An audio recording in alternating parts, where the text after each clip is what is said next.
Thank you very much, Brother Chairman. Because I'm going to speak for a little while, I'm going to take my mask off, but rest assured, people have been masked up throughout this afternoon.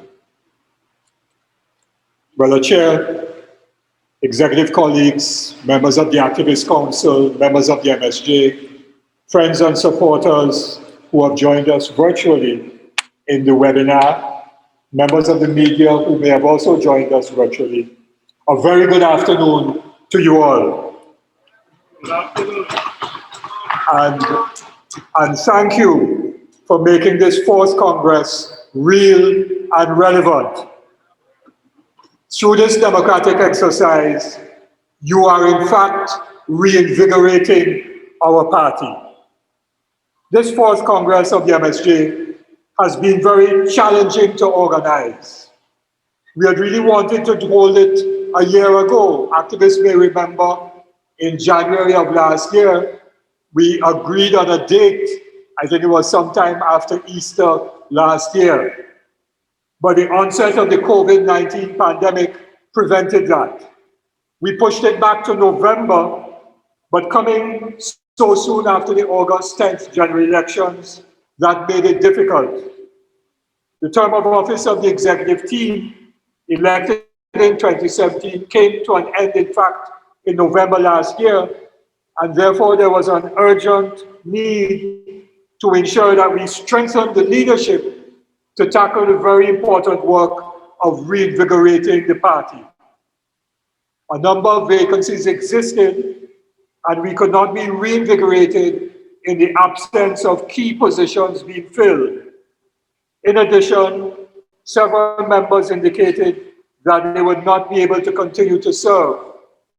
And at this point, let me thank a number of members of the last executive team for their work in the last 3 years, and in some cases longer than that.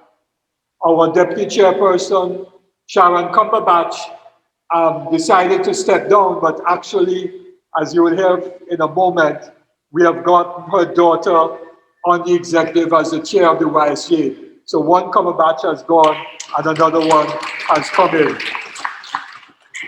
I want to thank Brother Theo Henry, who is here with us, who served as our party organizer over the last 3 years. In particular, I want to thank founding member of the MSJ and a brother who has stood with us and continues to stand with us. He did our opening prayer for us this afternoon, Brother Clyde Callender, who was our international relations officer. And then we had two young sisters who, because of the whole situation with the closure of Petrochin, Charlene Tang and Elena Bachan, were unable to continue their responsibilities on the executive. But I want to thank them for the brief period that they served. Given that our Constitution specifies, as you heard earlier, that a Congress must ratify the elections of the National Executive, the holding of elections at this Congress became a vital task, and we have fulfilled it. Thank you very much. Now, the members of the executive were introduced and we stood, but I would like to give you who are with us here and those of you who are virtually a little few seconds so you get to know that these are not members of an executive team who parachuted into the organization. These are persons who have been contributing, and we are confident will contribute immensely to the reinvigoration of the party. So I want to begin with some of the new members. Our new social services officer, Sister Stacy Spence, is with us. Stacy, if you just want to stand again. Young sister Stacy joined us several years ago and was part of a number of our fundraising initiatives like the telethon that we had and our brunches and a number of the other fundraising initiatives. She campaigned with me in the Point-a-Pierre constituency on a number of occasions. She was removed from her job when Petrotrin closed down in November 2018, one of the casualties of the closure of Petrotrin. She is very qualified in her field, and she's going to bring administrative skill and ability to the work of social services officer, Stacey Spence. Unfortunately, our international relations officer is not so well today, and so she indicated to me she would not be here with us. Karen De Freitas. Karen has been a member of the Youth for Social Justice brought in by Angelo over the last couple of years, and Karen is fluent in French and in Spanish, and is therefore ideally suited to do international relations work. She has already participated in a number of Zoom meetings with myself in the meetings of the Sao Paulo Forum and has become familiar with that work. So Karen De Freitas is going to bring, and she's also an activist in the feminist movement in Trinidad and Tobago, a member of Womantra and other organizations. So she has organizational experience and will bring all of that to us, reinvigorating the party. Karen De Freitas, our new international relations officer. Our party organizer is another founding member, former branch president of the Point de Pierre branch of the Oilfields Workers Trade Union, oil worker for many years, was one of those who was told by, what's his name? Former, I don't even want to call his name, former chairman of Petrotrin, all, have to go home. Brother Anil Bagwauti was one of the all who had to go home from Petrotrin, our party organizer, founding member of the party and a trade union, experienced trade union officer. Our new Assistant General Secretary is Sister Roxanne Davis. Roxanne is also active as a branch officer in the Oilfields Workers Trade Union. She was the campaign manager for Brother Stephen Maxam in the Faizabad seat for the local government elections in 2019 and campaigned again in 2020. Very experienced in area of public procurement, in procurement for companies and so on, and is going to bring a lot of the administrative professional skill that she has to bear on the secretariat of the party and strengthen that work, which is critical for us to consolidate and reinvigorate going forward. Sister Roxanne Davis. So those are the new members. We also, as I mentioned, have as a new YSJ chair, elected by the members of the YSJ, Sister Malika Cumberbatch, who has been active in the YSJ for some time. Both herself and Angelo went to Brazil for 6 weeks, I think it was, in an intensive training program organized by the landless movement of Brazil, and trained in organizing and building organizations. And the landless movement is one with which we have a fraternal relationship, and they did that free of cost to the MSJ. So Malika has that experience. She's a spoken word artist in her own right, and so she's going to be our new YSJ chair and will join us on the party executive. We have had some reassignments of responsibilities. So Angelo is no longer the YSJ chair. He's now going to be responsible for the critical portfolio of education, and that training that he got in Brazil, which I just mentioned, will certainly stand him in good stead as he engages in education work, particularly internally amongst the members of the party, Brother Angelo Hart. Our elections officer, well, let me just go to another reassignment. Sister Melissa Aguilera Gregg came on in 2013, 14, 15, I think it was, as our party organizer. She came in at that position, and then in 2017 became our social services officer. Melissa is now going to be our deputy chairperson. Melissa herself is an activist in the Banking, Insurance and General Workers Union, the youth arm, and of course she's been a member of the party for a number of years, serving on the executive. So a reassigned portfolio, Melissa Aguilera Gregg, our deputy chairperson. And then we come to positions that remain the same. Brother Ernesto Kiza, as you heard, has been our elections officer for the last 3 years and had the responsibility for putting the nuts and bolts on our elections campaign for both the local elections 2019, November or December, and then the general elections of August last year. And we know him as well to be a militant of the Office Workers Trade Union, executive trustee of the ONU, former branch president of Chimba, former activist in culture in the bar camp from Point 14, and his sons played football better than he did. And that's no Kiza, our elections officer.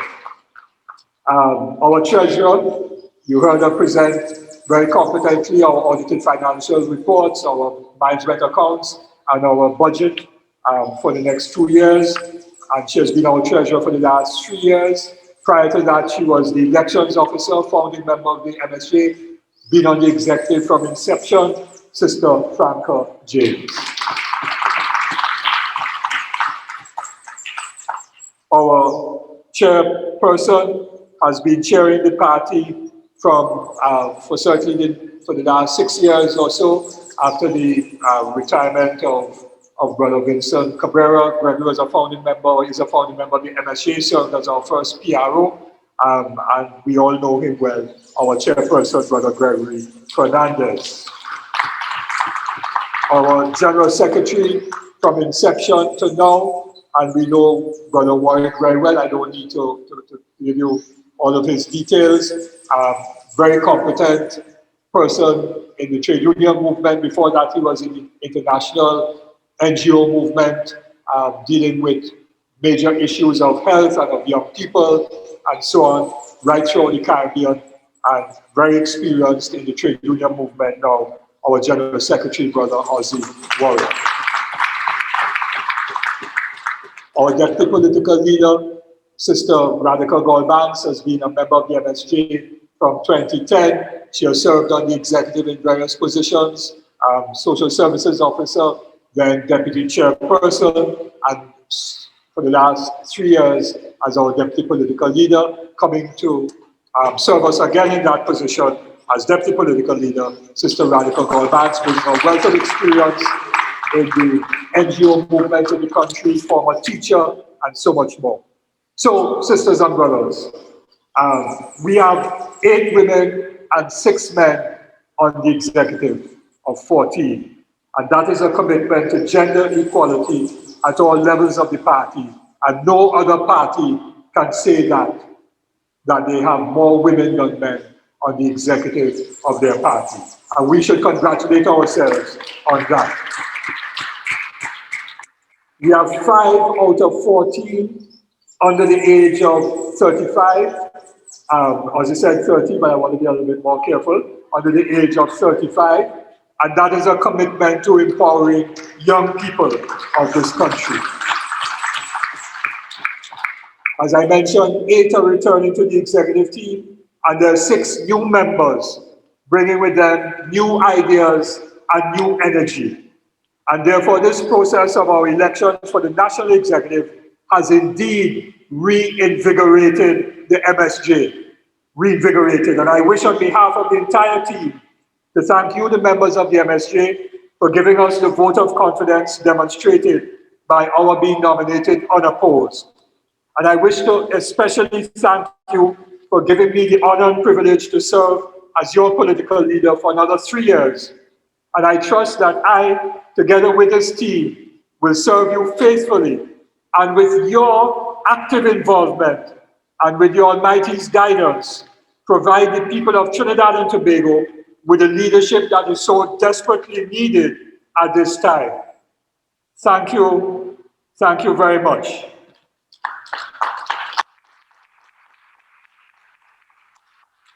And I was just reminded by the chair that somehow or the other I missed out as a new officer. My apologies, Joanne de Freitas. The need to omit Joanne as one of our new officers on the executive, public relations officer.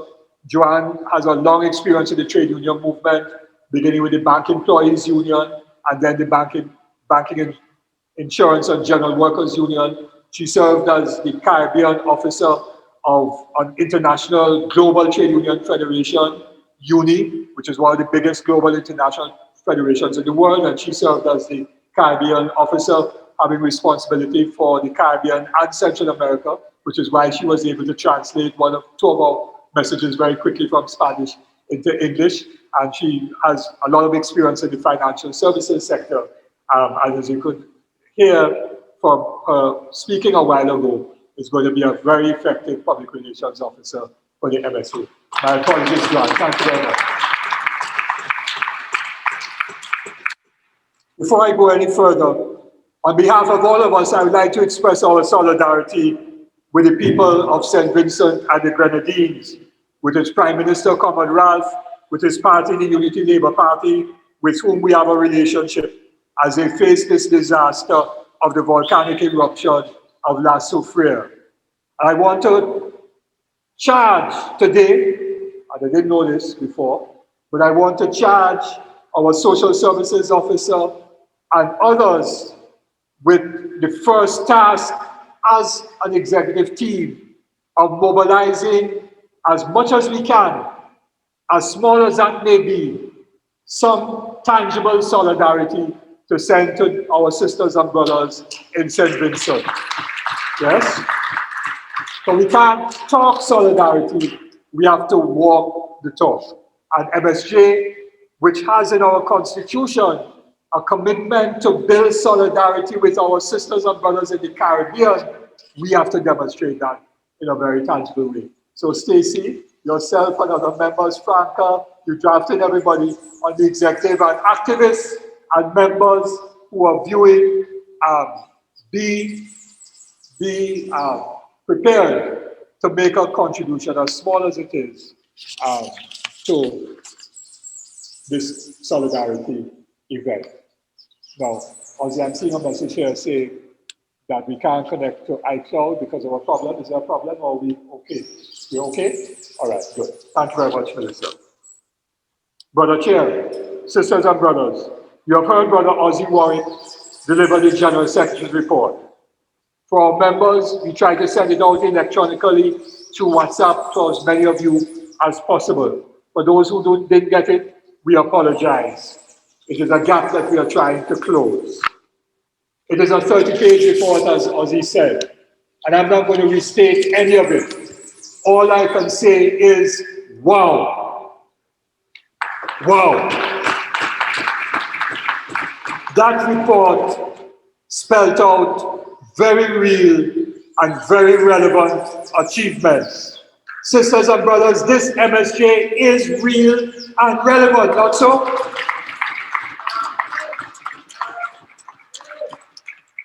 Our sister Franca James presented audited financial reports, which includes a statement on our election expenditure for the 2016 local government elections.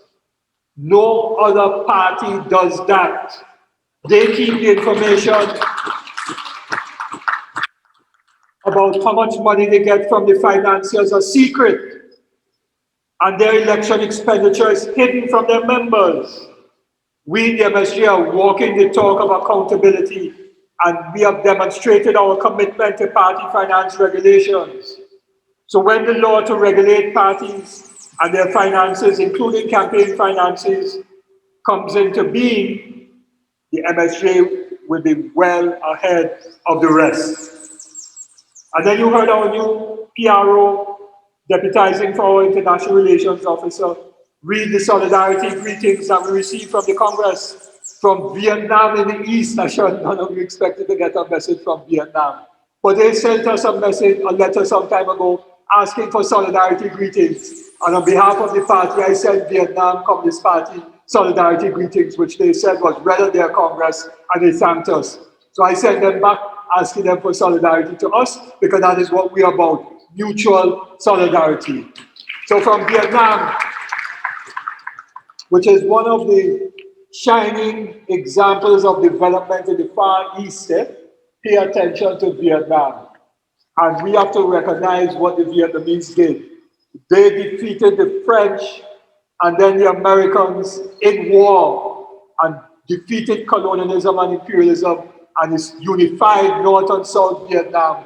as a country. And when Clyde and myself and Gregory were young, we used to read about them, and Neville.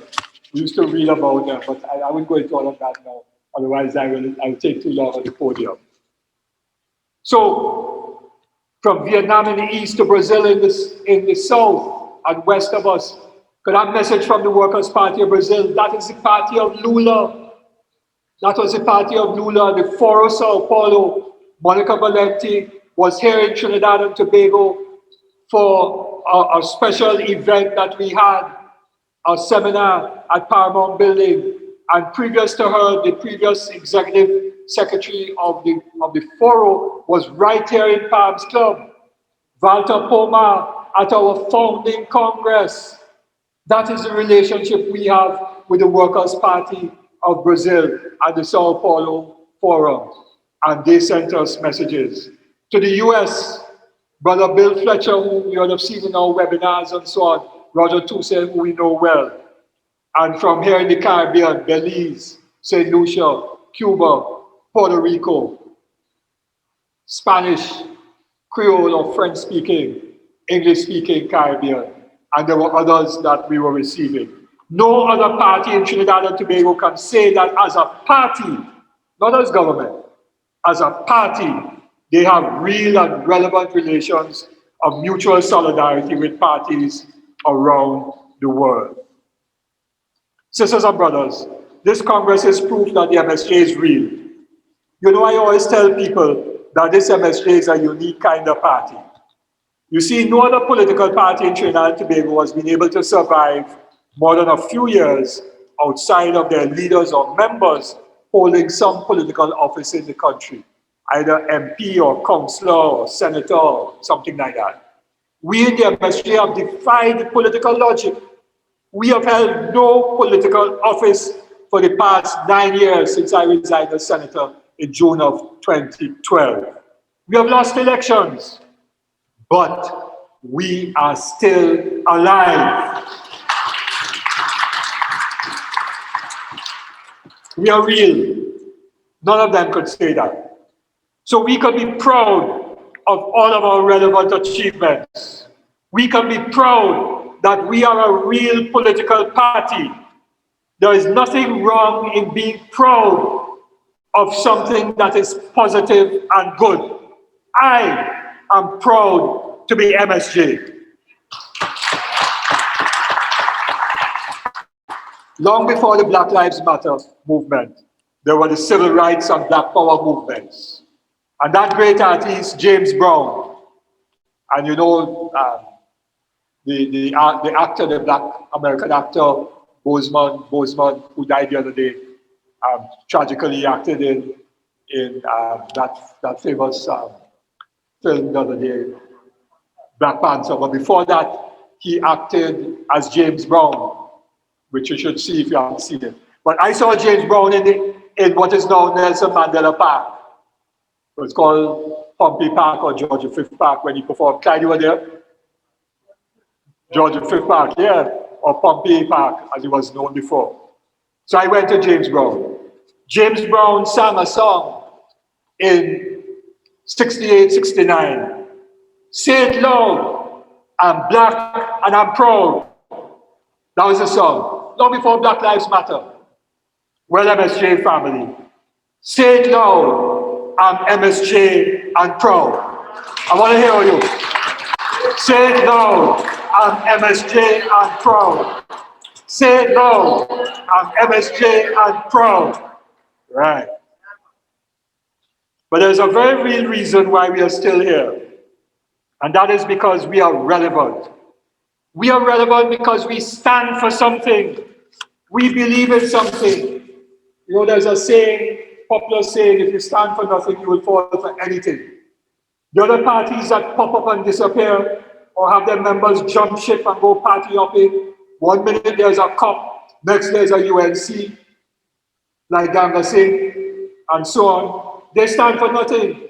1 minute, Philip, whatever his name was a PEP. Next minute he says a UNC. But they stand for nothing, they could hop.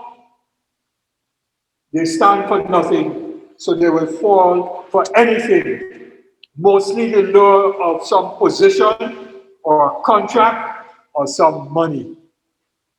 And when that doesn't materialize, the party has no more reason to exist, so it disappears.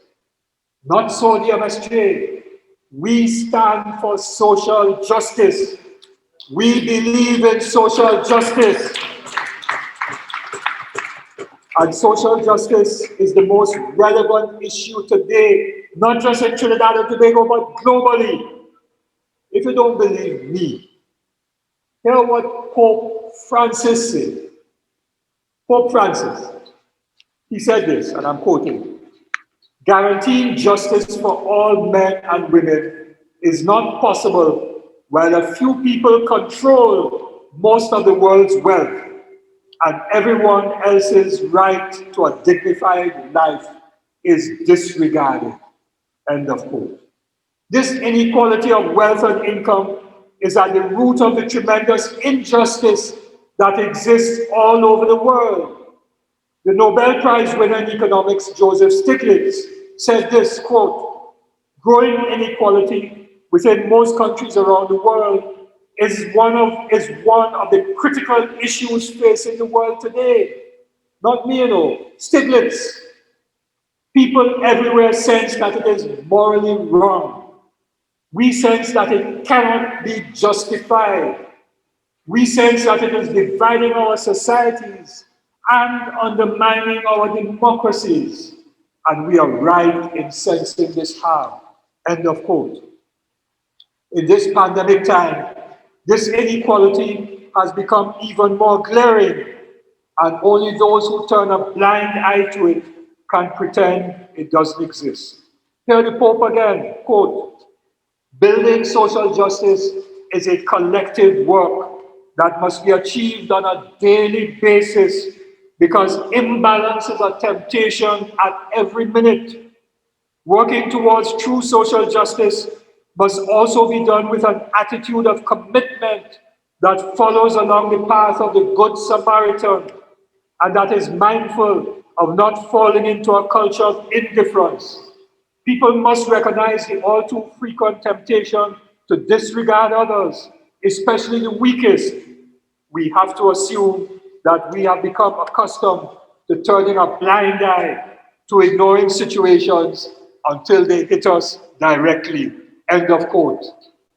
Sisters and brothers, we cannot and will not turn a blind eye to injustice in this blessed land of ours. We will speak truth to power. I don't have to spell out what is wrong in Trinidad and Tobago today.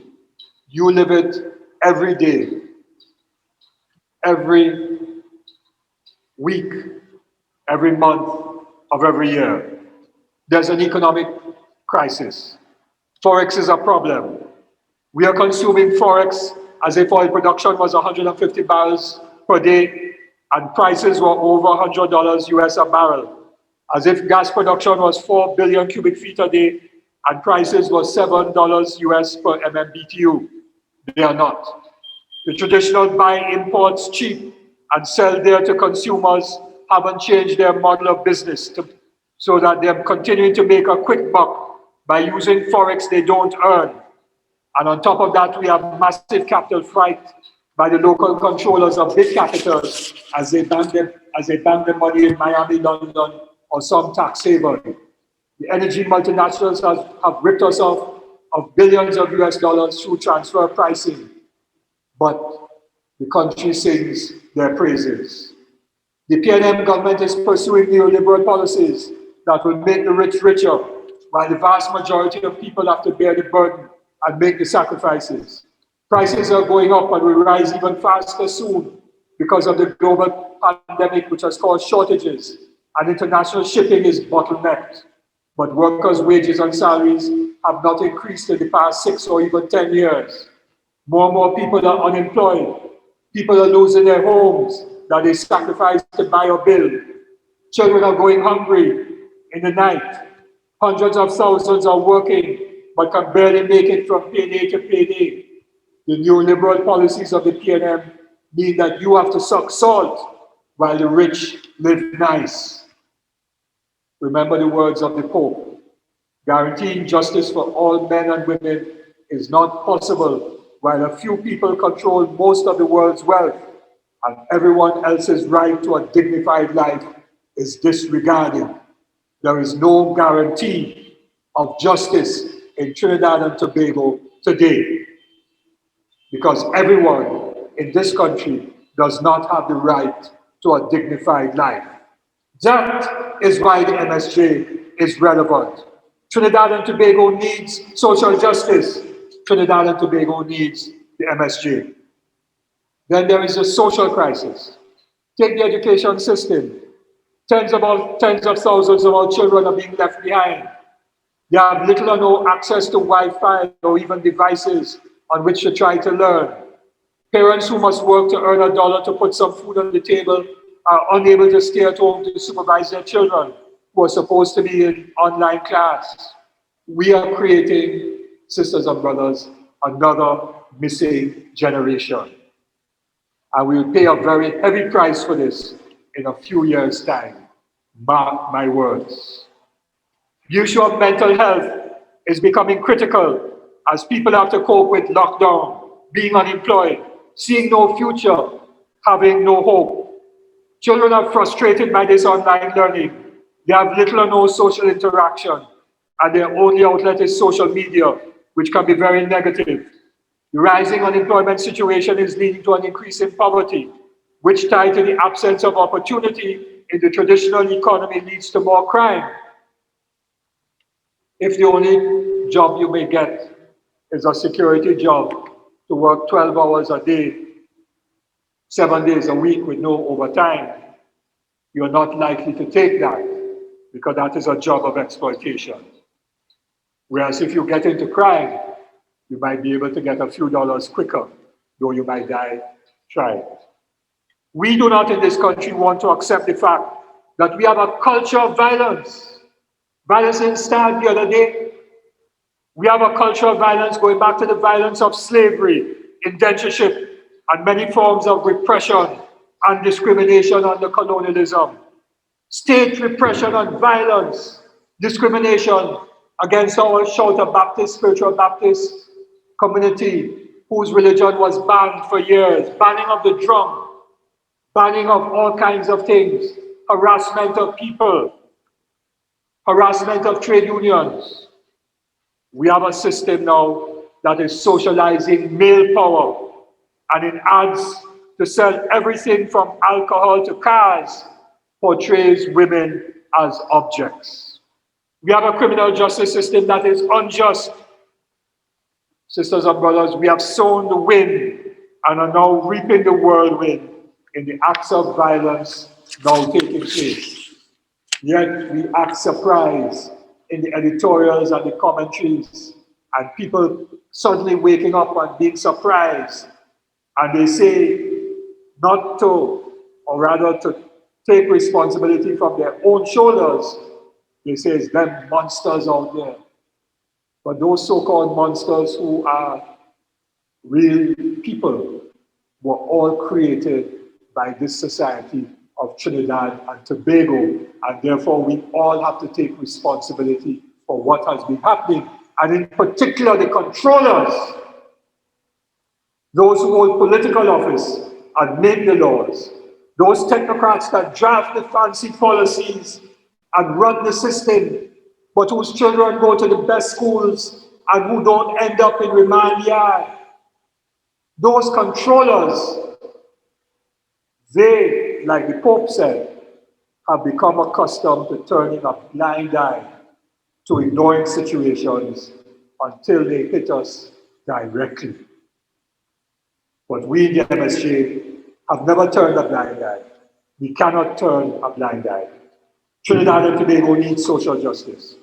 Trinidad and Tobago needs the MSJ, and that is why we are relevant. Sisters and brothers, the politics, and I'm going to take a sip of water to make sure I don't say the wrong thing about the politics.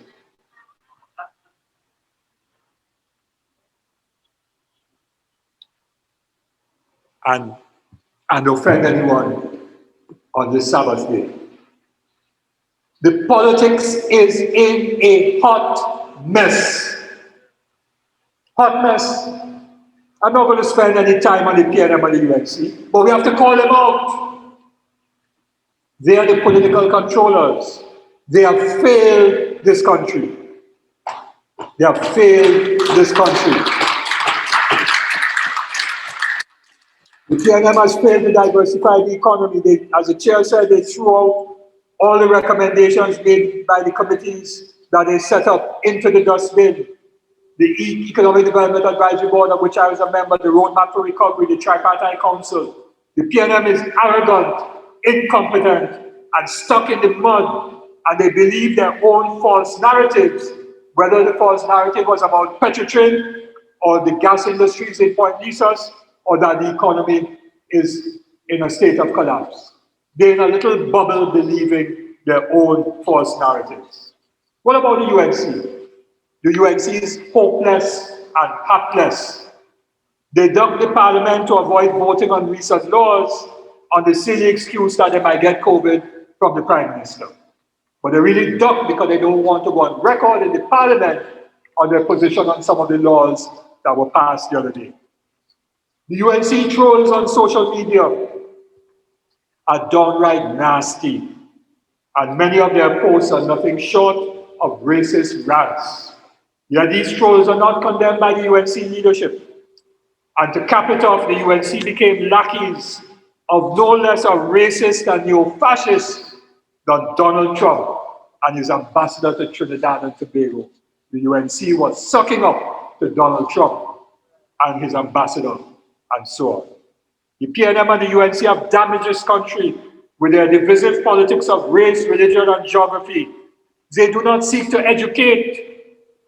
Now, here Dr. Williams, quoting Dr. Williams, but Dr. Williams of 1962, August 31st, Independence Day. This is what he said about the role of parties. He said, I'm quoting, democracy finally rests on a higher power than parliament. It rests on an informed and cultivated and alert public opinion. The members of parliament are only representatives of the citizens. They cannot represent apathy and indifference. They can play the part allotted to them only if they represent intelligence and public spiritedness.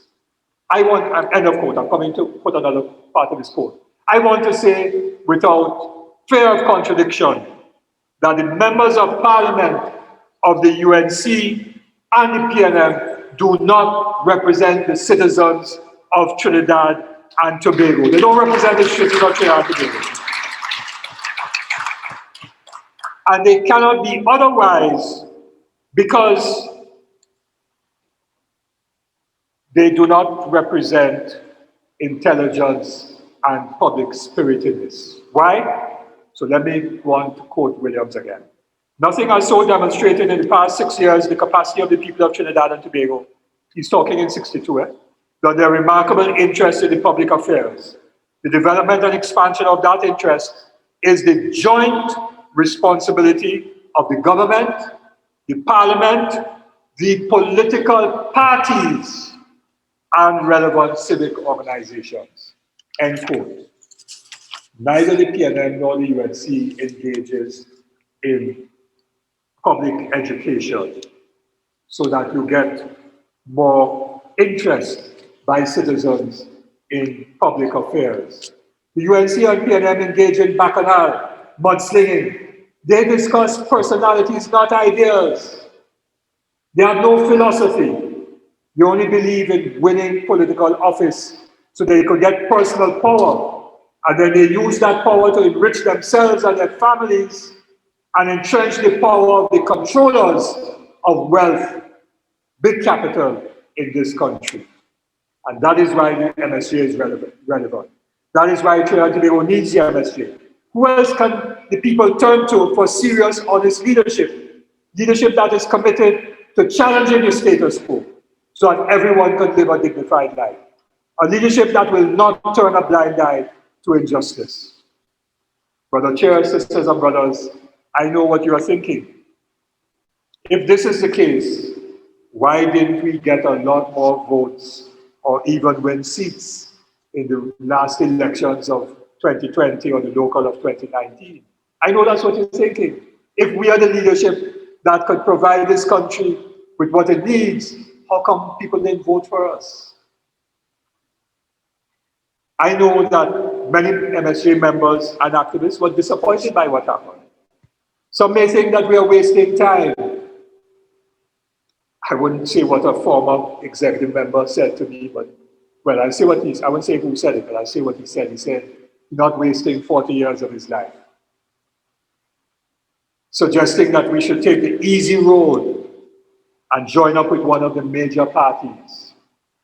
If we do that, we will be giving up our struggle for social justice. And I want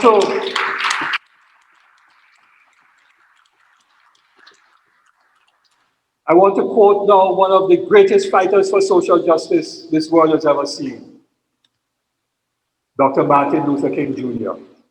And he said this, quote, "If moderation means slowing up in the move for justice and capitulating to the whims and caprices of the guardians of the deadening status quo, then moderation is a tragic vice which all men of goodwill must condemn.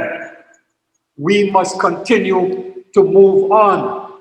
Our self-respect is at stake." End of quote. So, sisters and brothers, taking the line of least resistance is not the solution. What then is? The party's leadership met some weeks ago in a strategic planning session for an entire day. And we asked ourselves a question: how can we bring about real change in Trinidad and Tobago? And we asked ourselves, is it possible for the MSJ to break the mold and win elections? Because I'll tell you, I presented a paper, well, I represented a paper I did in Antigua many years ago, and I brought it up today, that no other progressive party like the MSJ, standing on its own, has ever been able in the entire English-speaking Caribbean to win an election. None. All the radical progressive left parties ended up merging with an old Labour Party. So Rav leads the Unity Labour Party in St. Vincent, a merger of his party and the old St. Vincent Labour Party that was born out of the workers' struggle. Same thing with Baldwin Spencer when he took government in Antigua. Same thing in Dominica when Rosie Douglas won elections in Dominica. Same thing in St. Lucia when Kenny Anthony and the others went into the St. Lucia Labour Party. Same thing in St. Kitts. All over the English-speaking Caribbean, people like ourselves ended up joining with the old Labour Party. But in Trinidad and Tobago, there is no old Labour Party. The last one was the original United Labour Front, but after it broke up in '77 and Pandey went his way, there was no other Labour Party in this country. Well, except that when we formed Motion in 1989, but that disappeared. So we don't have that option.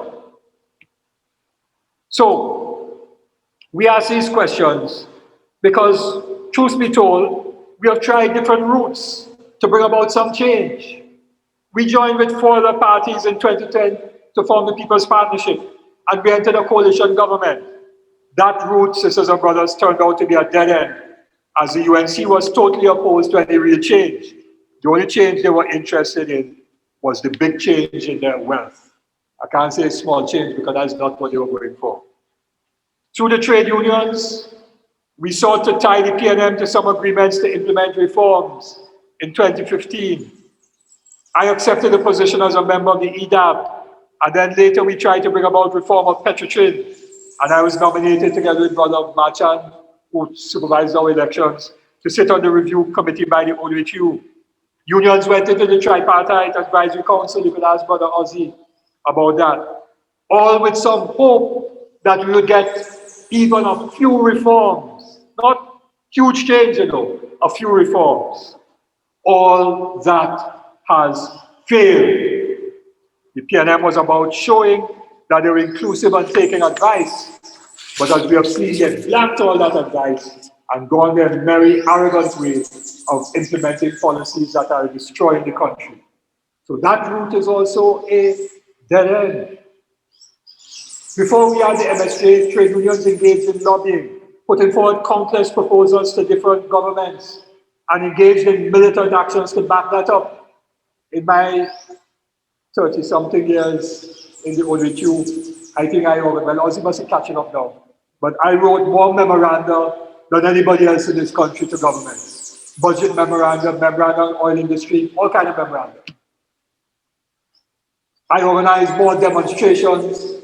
I think Ozzy and Kat, you have a little ways to go to catch me up on that one.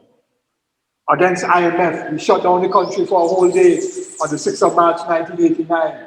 All kinds of mass meetings all over the country and so on. And we won benefits at the workplace, and then we had to fight like hell to keep those benefits. These days, all those benefits are under attack. All. So this road too has not resulted in real change. The status quo remains the same. The controllers of wealth and power remain entrenched, and the majority of people suffer. Now hear what Brother Lula, whose party sent us greetings, and has been the best president Brazil has ever had, and they put him in jail to prevent him from winning the elections 2 years ago. The next elections, he says he will contest again, and bet your bottom dollar Lula will win again. But hear what Lula said recently when he was freed of all the charges about a month ago by the courts.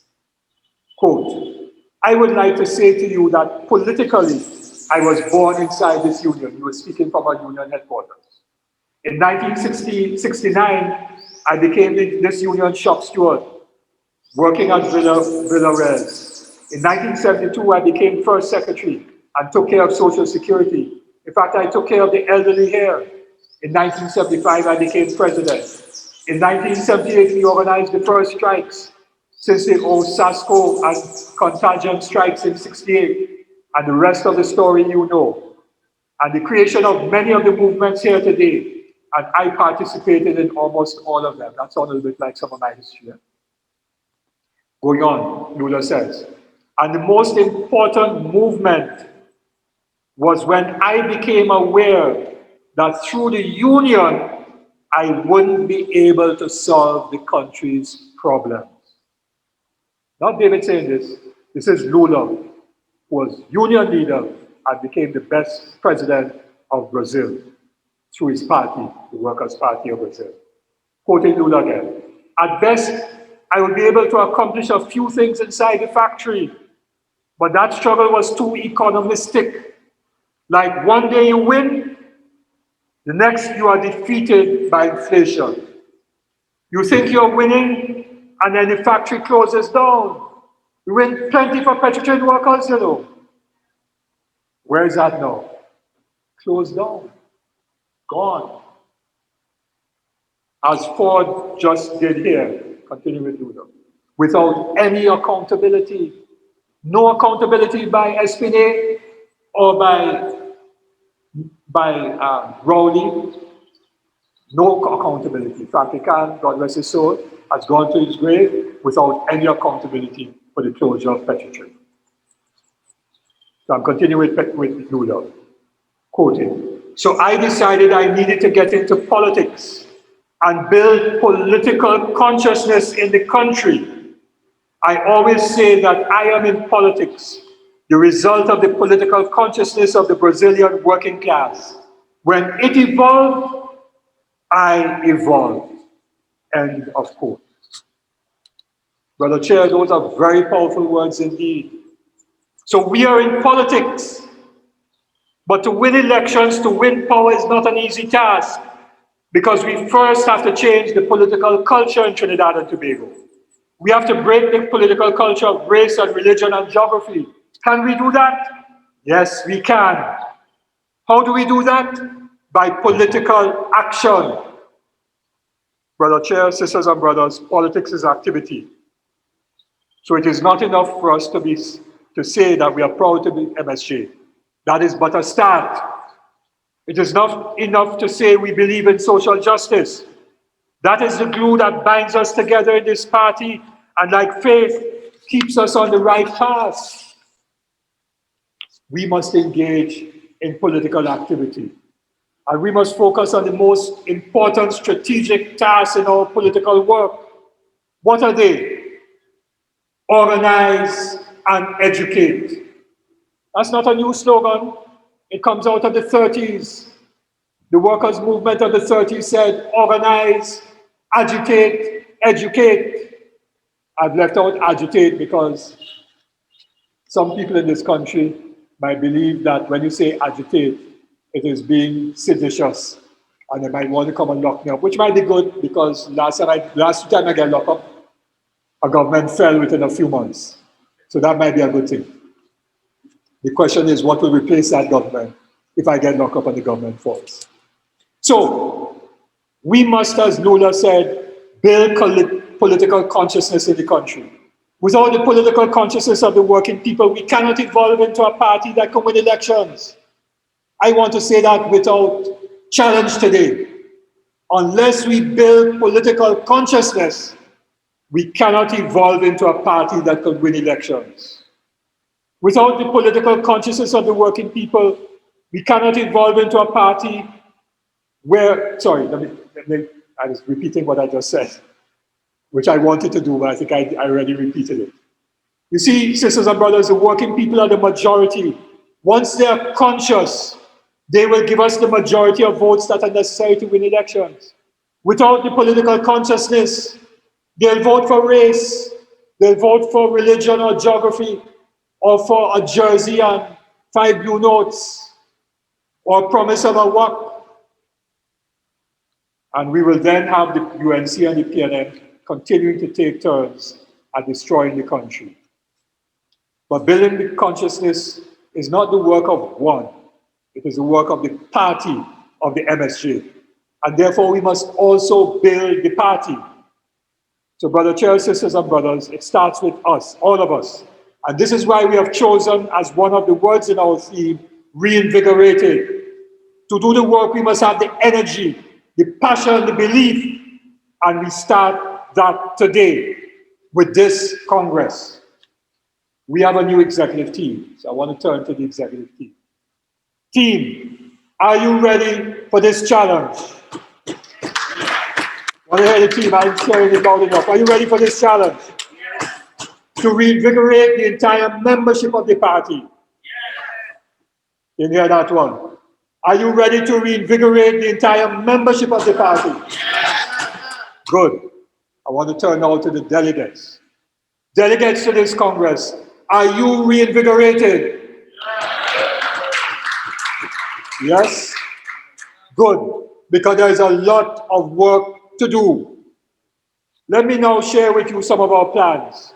And I would like this Congress chair to approve them so that the Executive and Activist Council have a mandate to go forward. First, the executive. We have already set a date for an all-day strategic planning meeting. It will be held less than a month from now.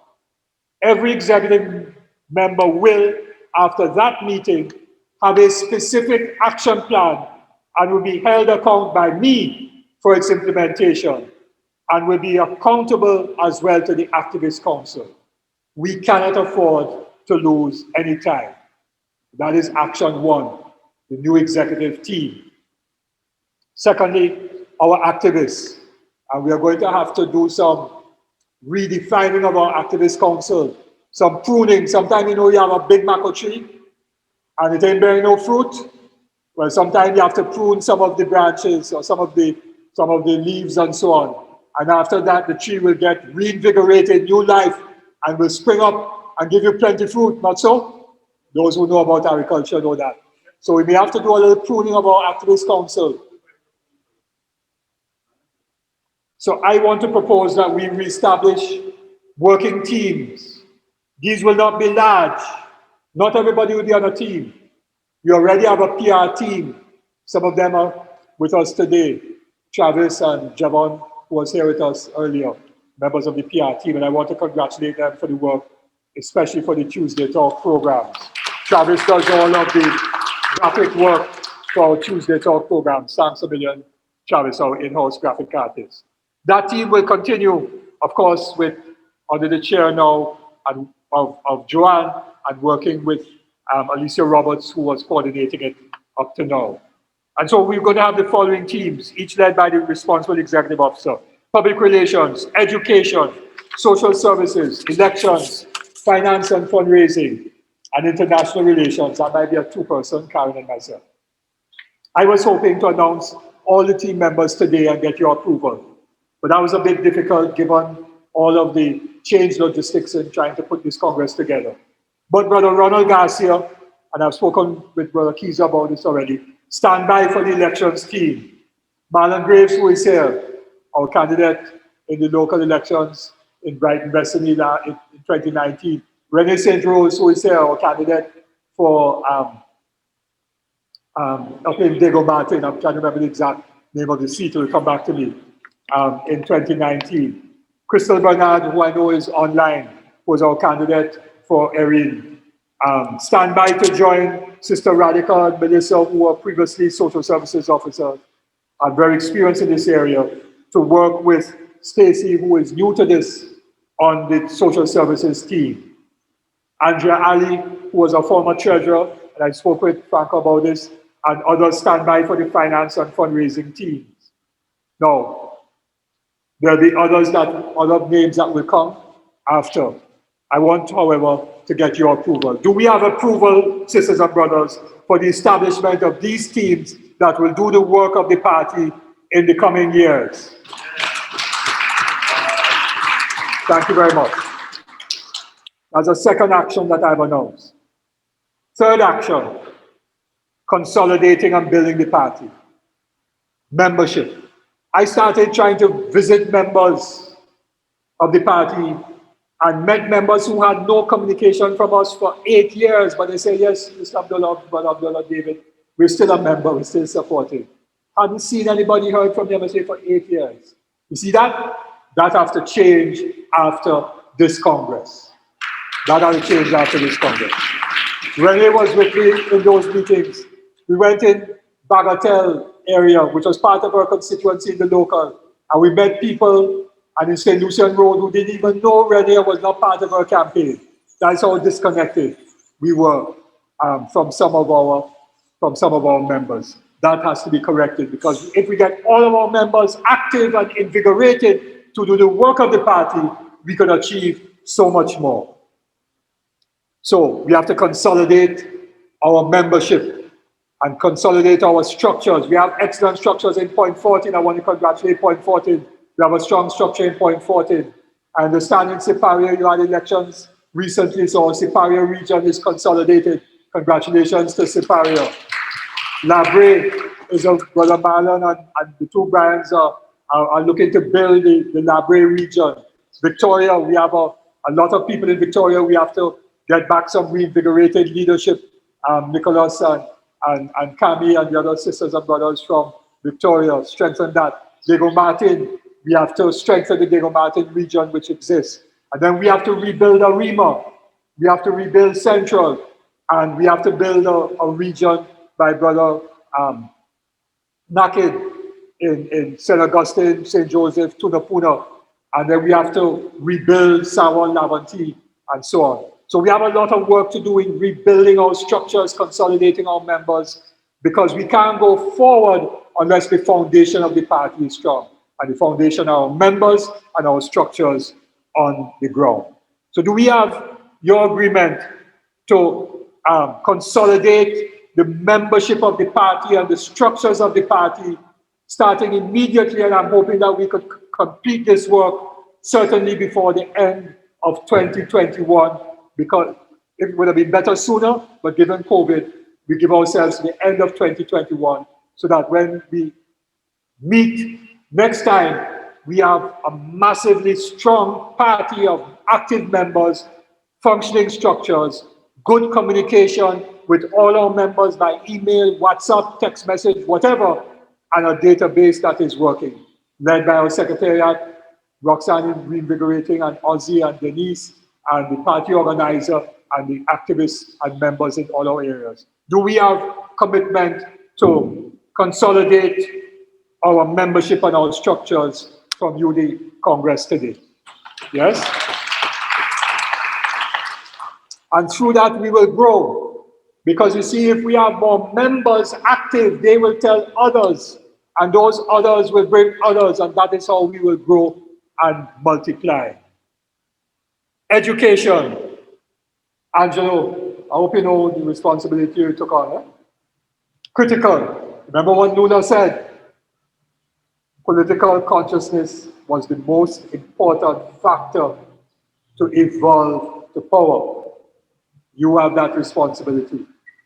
But all of us in the executive who have experience in doing education, Ozzy and myself and others, Gregory and so on, have to play our part in that as well. So education has to start internally. When we consolidate our members, we have to go back to cottage meetings. We have not had cottage meetings for years, except at election time. So we could discuss, as we started to discuss at the Activist Council, the policies of the party, the constitution, the code of ethics, and so on, our vision and mission. We did a Zoom session, and executive members, Sister Radhika and Ozzy and Angelo did that. We have to take that to all our members, because if they don't have the consciousness of the activists and the leaders, we'll be here and the members will be behind. And the train will break apart. So education is critical. Do we have your commitment, your agreement that a key task is education? Education is critical to the building of MSJ and a national movement for social justice. And then our next task are going to be campaigns. So we're going to continue with our Tuesday talk with MSJ. We have to get more people though, because sometimes you might get 1,600, other times you get 400, that's not good enough. But you see, every member of the party we know has a Facebook profile. If we ask them to go on when Tuesday Talk is on, they're not going to do it.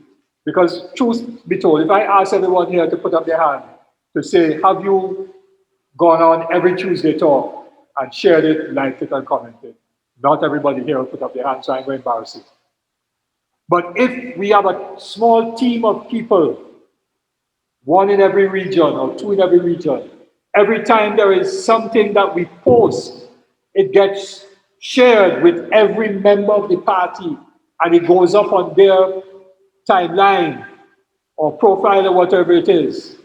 That then will get multiplied, because everybody who is a friend of theirs will see it, and then more people will see it. And then, according to Cambridge Analytica, the algorithms, those mathematical formulae which get placed into computer software, Gregory knows about that, he's a software engineer, will pick that up, and it will then say to many more people, check the MSJ page. You may like it. I like West Indies cricket. So now, on my timeline, suggested for you is ESPN Cricket Info or some other cricket thing. I got a lot of cricket things now on my Facebook timeline. Why? Because I like some cricket stuff. I like some history stuff about African Americans struggling against slavery. So now I get a whole set of things on my timeline. That is how it works. And we can do that and bump up our social media presence. But we're going to do something different. We had Community Speaks, but it's in his report. But the Community Speaks was when we went into a community with a town hall meeting and invited people to come. Well, we got some okay responses and some not so good responses. Now with the pandemic, that's hard. So we're going to do a different kind of Community Speaks, where we're going to ask you, see our sister from Marbella, we're going to ask you to put up something using your phone about how people in Marbella feel about that explosion. And then you will share that. And when you share it with us, we will share, everybody else will share it, and it will go viral, and everybody will know that MSJ is giving voice to the people in the communities who are having problems. And we're going to start that up within a very short space of time. Do we have your agreement to do that, sisters and brothers? Yeah? And in that way, more members will come to the MSJ. And when some people will start to share things that we didn't ask them to do, but we find out and then we'll go and meet them. And they will know it's MSJ who fighting with them for social justice. And that's how we're going to build the party and build the movement and so on. And then we're going to go to the unorganized workers, because 75% of the workers in this country do not belong to a trade union. So we are going to go to them in the stores and in the casinos and in the restaurants and everywhere else that they work and educate them about their rights as workers. And in so doing, they will know that when they have a problem, the place to turn to is the MSJ, and the MSJ was defending them. And many of them, hopefully through that, will also join the MSJ or give us contact information that we could get back to them. So that's another campaign that we're going to be launching very, very soon. And the fourth campaign, and none of these are election campaigns, the fourth campaign is going to be about chasing the crazy bald heads out of the town, according to Bob Marley. Now, we're not going to physically chase anybody. I'm talking of violence stuff, and the mode of Martin Luther King, and so on. But we have to break the power of the controllers.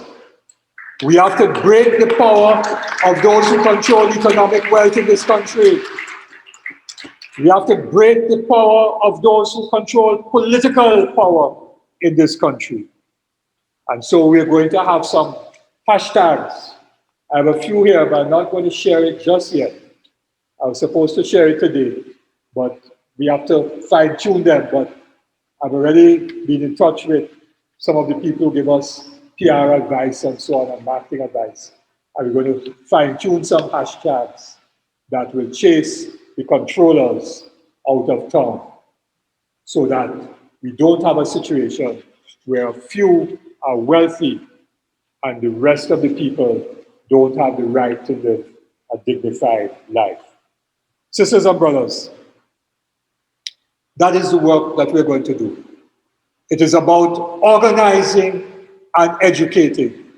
And when there's a community issue, like I mentioned in the response to our sister from Marbella about Nikon, not only are we going to organize them to join the MSJ, we want to have them organize a community organization right there, so they now have power and are stronger to deal with whatever problem they face. Because it can't be that MSJ will speak on their behalf forever and ever. No, we want people to speak on their own behalf, to have power on their own selves for themselves. But we also want them to recognize that as we come to work with them and fight with them, they too have a responsibility to support us. It can't be a one-way street that we're supporting everybody and nobody supporting MSJ. Nobody else. Nobody else. I've been up and down here in the General Secretary's report. I've been up and down in a Kono, in a Rima market with Neville Warner and Angelo in Grandy, with our brothers and sisters up in Grandy, all over the place, fighting little battles here, fighting little battles there, and so on. But they haven't supported us. Why? Because the political consciousness isn't there. So as we engage them in those struggles, we are going to have to not just say, okay, we're going to organize a press conference for you to vent. No. We're going to have to say, listen, understand why you have this problem.